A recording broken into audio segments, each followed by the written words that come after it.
The cold, dimly lit interrogation room felt smaller than it was.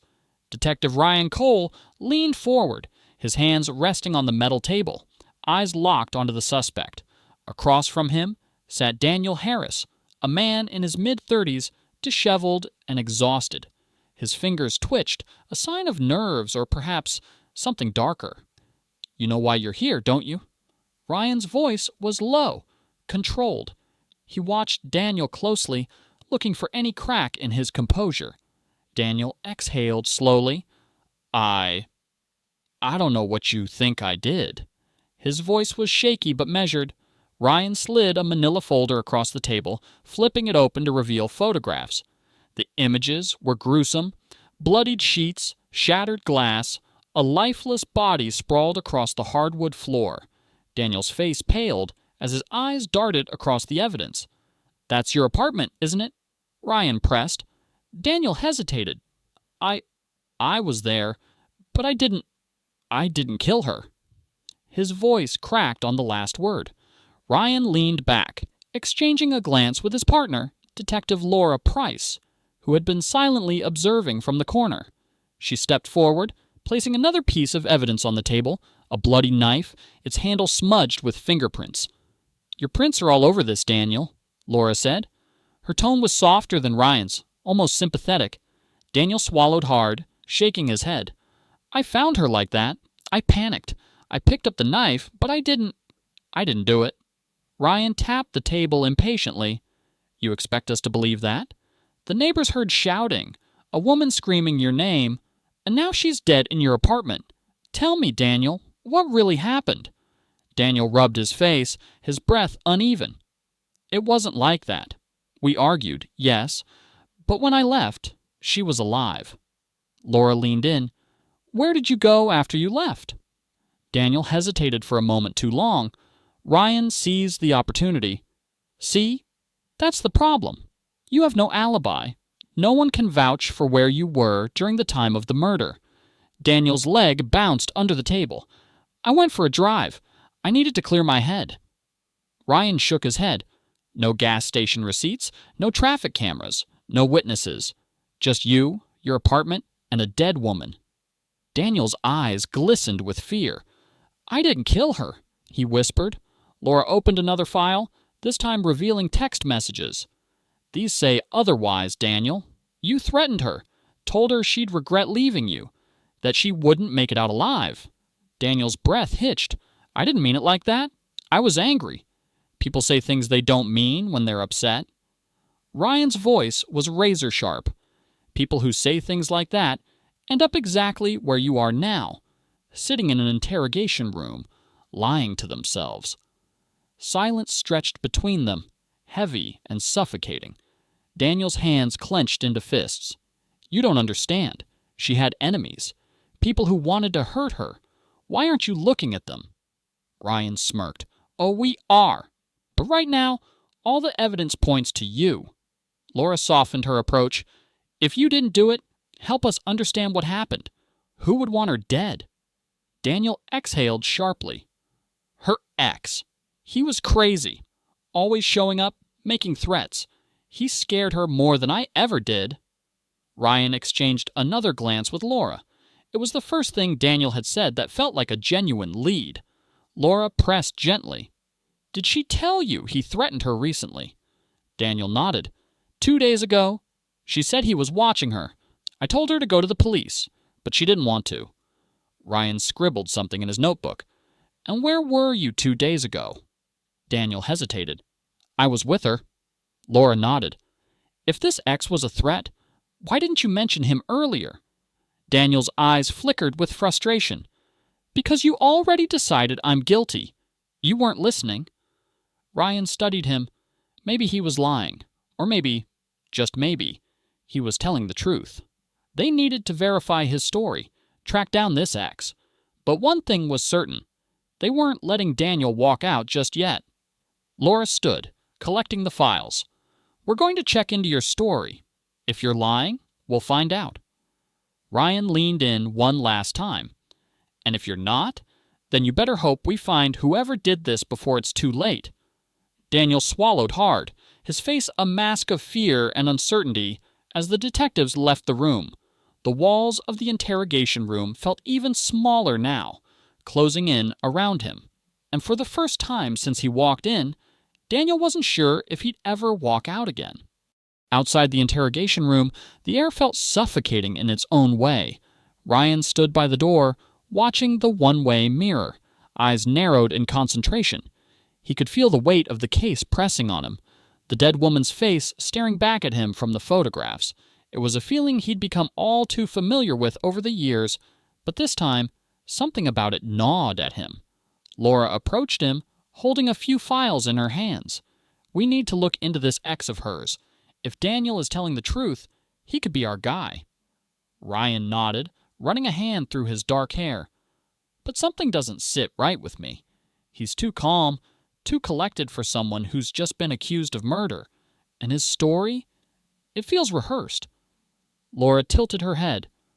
"Or maybe it's just the truth. He said he went for a drive after their argument. Could be nothing, but we won't know until we follow up." Ryan's brow furrowed. "I don't like leaving loose ends. We need to figure out exactly where Daniel was and why his story keeps shifting." Laura agreed.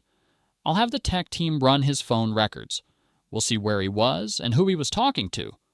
Ryan turned to look at her. "I'll start digging into her ex. Name's Tyler Montgomery. We'll see if he's got anything in his past that ties him to this." Meanwhile, in the interrogation room, Daniel sat motionless, his eyes lost in the silence. He couldn't remember the last time he felt so alone, so isolated. The detectives had left him with nothing but the harsh light overhead and the oppressive weight of their accusations. He knew they were going to try to break him. They'd try to find something that would force him to admit the truth, but he couldn't give them that satisfaction. He had no alibi, no one who could vouch for where he was after he left her apartment. And the evidence was damning. His fingerprints on the knife, his presence at the scene. But none of it told the full story. None of it explained what had really happened that night. Daniel rubbed his hands together, trying to stave off the growing panic in his chest. He needed to stay calm. He needed to think. If they wanted to play this game, he would too. He couldn't let them manipulate him into confessing something he didn't do. Ryan sat at his desk, his hands gripping a mug of cold coffee as the early morning light filtered through the blinds. He didn't sleep much, his mind replaying every moment of the interrogation. Daniel's words echoed in his head, mixing with the chilling silence of the room. What did he really know? Was he telling the truth, or was he a master manipulator? The phone rang, breaking his thoughts. He picked it up on the first ring. "Detective Cole," the voice on the other end said. "We've got something on Montgomery." Ryan straightened in his chair. "What do you have?" "Tyler Montgomery has a criminal history, a few charges for assault, and there's a restraining order from his ex-girlfriend a year ago. We're pulling more details now." Ryan rubbed his chin thoughtfully. "Send me everything you have. We might have just found our lead." As the detectives delved deeper into the background of Tyler Montgomery, they uncovered a tangled web of obsession and violence. Tyler had a history of stalking his exes, and each relationship had ended in chaos. His last known address was just a few miles from Daniel's apartment, raising the possibility that he had been closer to the crime scene than anyone had realized. But the more they uncovered about Tyler, the more questions arose. Had he really been the one to murder Rachel, the woman Daniel had been seeing? Or had Daniel's anger, his jealousy, pushed him over the edge?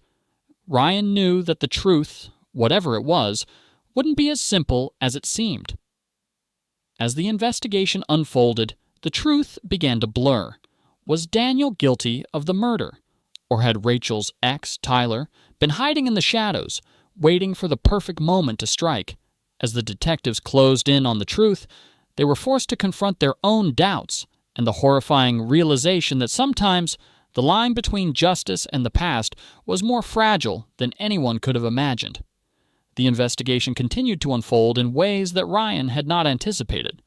The deeper they dug into Tyler Montgomery's life, the clearer it became that he was not just an ex-boyfriend with a violent past.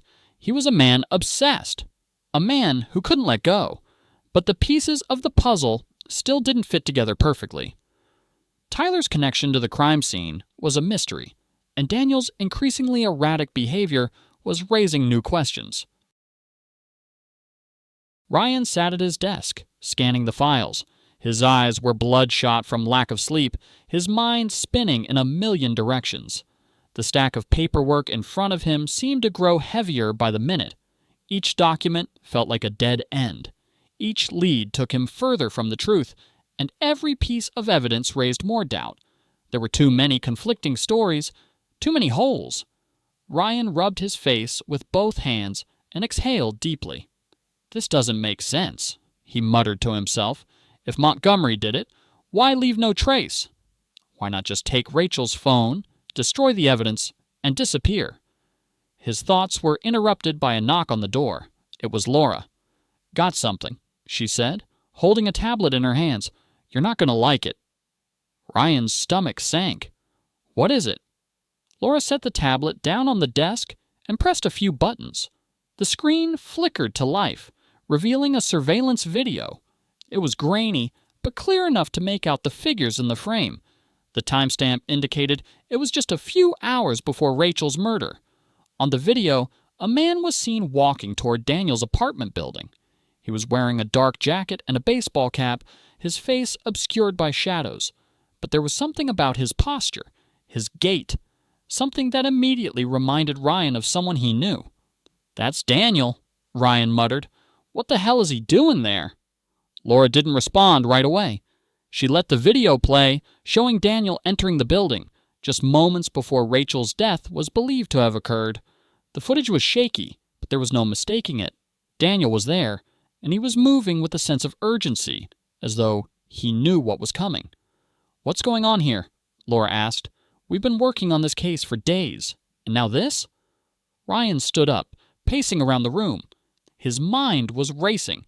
He needed to confront Daniel, but something about the timing of this video felt wrong. He had been so sure that Daniel was telling the truth, but now doubts crept in. "I don't know," Ryan said, stopping to stare at the screen. "But we need to talk to him again, now." Daniel sat in the interrogation room, his hands folded in front of him.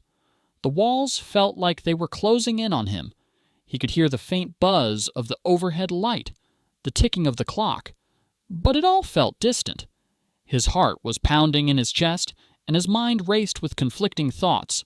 He had tried to explain himself, tried to convince the detectives that he wasn't guilty, but with every passing moment, his resolve was starting to crack.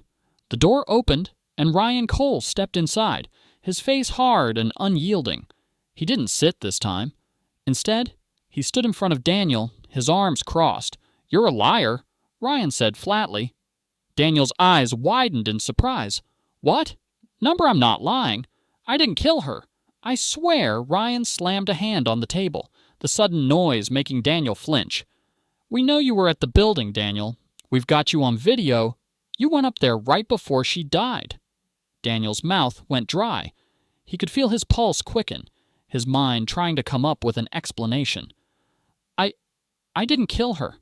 I went there to talk to her, but she wasn't alone. He was there." Ryan's eyes narrowed. "Who?"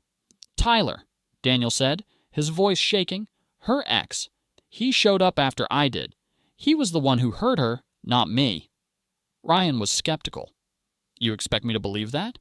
You were the one at the scene. You were the one with the knife, and now you're blaming Tyler Montgomery."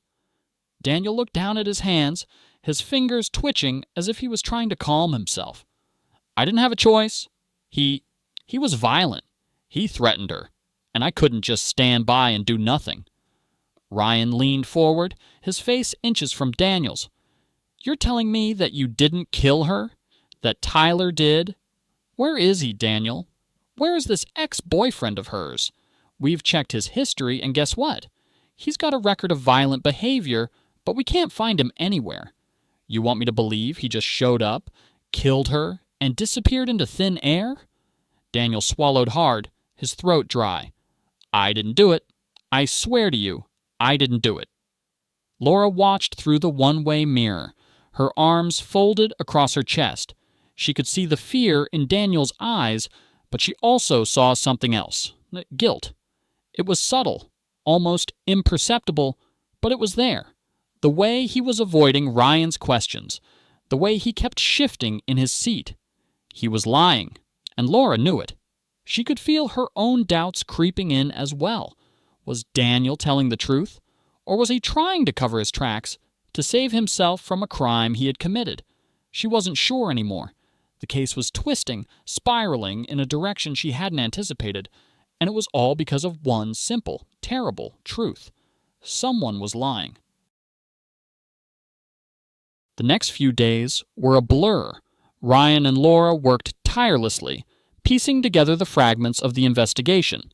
They tracked down Tyler Montgomery, but he was nowhere to be found. His phone had been turned off, his apartment was empty, and his neighbors hadn't seen him in days. It was as if he had vanished into thin air. But as they continued to dig, a pattern began to emerge. The deeper they went into Rachel's life, the more they uncovered about her past, about her relationships, her friends, and her enemies. There was one name that kept coming up in the background, one name that kept linking Rachel to the violence that had plagued her life: her own brother. The revelation about Rachel's brother, Jake, came as a shock to Ryan and Laura. As they dug deeper into Rachel's past, they discovered that she had been hiding a dark secret. For years, she had been estranged from her family, particularly from Jake. But it wasn't a simple falling out. No, it was far more complicated and far more dangerous. Rachel's relationship with her brother had always been strained. He had a criminal history, a string of arrests for drug-related offenses, assault, and robbery. But there was more, something even darker that seemed to haunt him. Rachel had never talked about it openly, but the detectives uncovered records that hinted at something terrible. There had been multiple instances of Rachel seeking protection from Jake, and at least one police report where she had accused him of threatening her life. The final straw had come a few months before her death, when Jake had shown up at her apartment, high and erratic. He had broken into her home, demanding money and threatening to hurt her. Rachel had gone to the police, and Jake had been arrested, but the damage was already done. Their bond was broken beyond repair. Jake had been released on bail, but after that, Rachel had distanced herself completely from him. She had even moved to a new apartment, one far from her family's reach, hoping that the change of location would help her escape his grip. But apparently, it hadn't worked. Jake had found her again. Ryan stood in front of the board in their office, pushing pins into the map as he pieced together the timeline of Rachel's last days. "This explains a lot," he muttered to himself. Her ex, Tyler, wasn't the only one who had a motive. Jake had every reason to hurt her. She cut him off, left him behind, and that probably drove him mad. Laura joined him at the board, staring at the pictures and notes scattered across it. But where is he now? We can't find any sign of him. And with the footage of Daniel at the scene, it doesn't add up. Ryan gritted his teeth. "We need to focus on Jake. Tyler's a dead end. I don't think he's involved anymore. But Jake, he's our guy." Laura nodded, her face hardening with determination. "Let's find him, fast." As the days dragged on, the detectives' search for Jake intensified. They tracked down his known associates, hit up local motels, and scoured through his criminal history. It was only when they checked with a local pawn shop that they finally got a lead. Jake had pawned several items a few days before Rachel's death. The items were seemingly random: electronics, a watch, some tools. But one item stood out: a gold bracelet that belonged to Rachel. It was something she had worn almost every day, a gift from her mother before she passed away. Ryan and Laura exchanged a glance. This was it. Jake was their man. The pawn shop owner had remembered Jake clearly, noting that he had been unusually nervous when he made the transaction. According to the shop's security footage, Jake had arrived just hours before Rachel's murder. He was alone, but his eyes were wild with panic. The shop owner had also mentioned that Jake kept glancing over his shoulder, as though he was being followed. "Looks like he wasn't as careful as he thought," Ryan said, his voice tight with frustration. "He knew he was in trouble, and he tried to cover his tracks, but this bracelet, this was his mistake." Laura was already pulling up the address linked to Jake's most recent pawn transaction. Let's go get him. Jake's apartment was a dump, a rundown building tucked away on the edge of town. The peeling paint on the walls and the smell of mildew in the air were unmistakable signs that the place hadn't seen a lick of care in years. But when Ryan and Laura pushed through the door, they weren't looking for signs of neglect. They were looking for Jake. They moved through the apartment carefully, clearing each room methodically. Ryan's hand hovered near his weapon as he stepped into the kitchen, and then he saw it. Jake was sitting at the kitchen table, his back to the door. He was holding something in his hands, but it wasn't immediately clear what it was. He was muttering to himself, his voice low and erratic, like a man on the edge. Ryan's heart raced as he called out to him, "Jake Montgomery! Police! Stand up slowly and put your hands where we can see them." Jake froze. His head snapped toward the door, his eyes wide with panic. He jumped up from the table, knocking the chair over. For a moment, there was nothing but silence, and then Jake's voice broke through the tension. "I didn't do it. I swear to God, I didn't do it."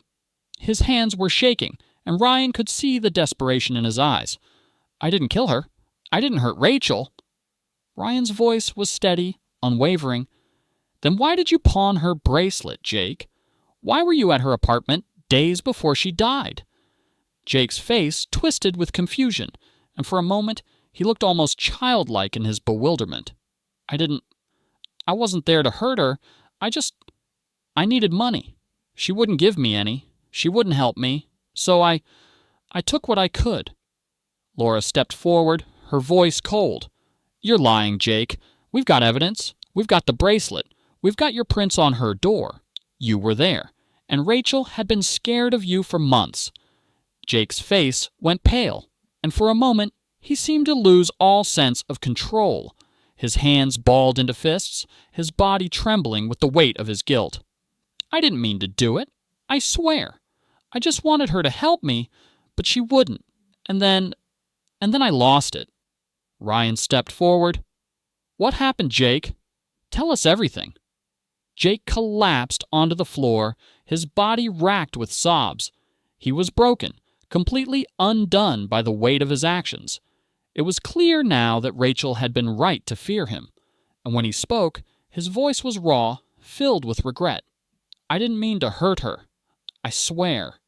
But when she told me to leave, I couldn't take it.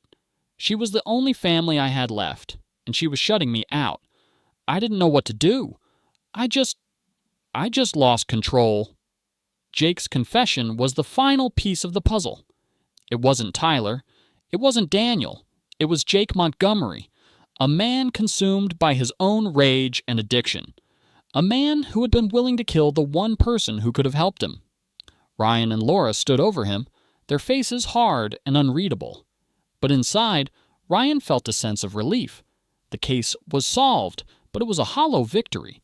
There was no satisfaction in putting away a family member, no joy in uncovering the truth, when the truth was this ugly. But at least Rachel could finally rest, and at least they had caught the killer. Epilogue. Jake Montgomery was arrested and charged with the murder of his sister, Rachel.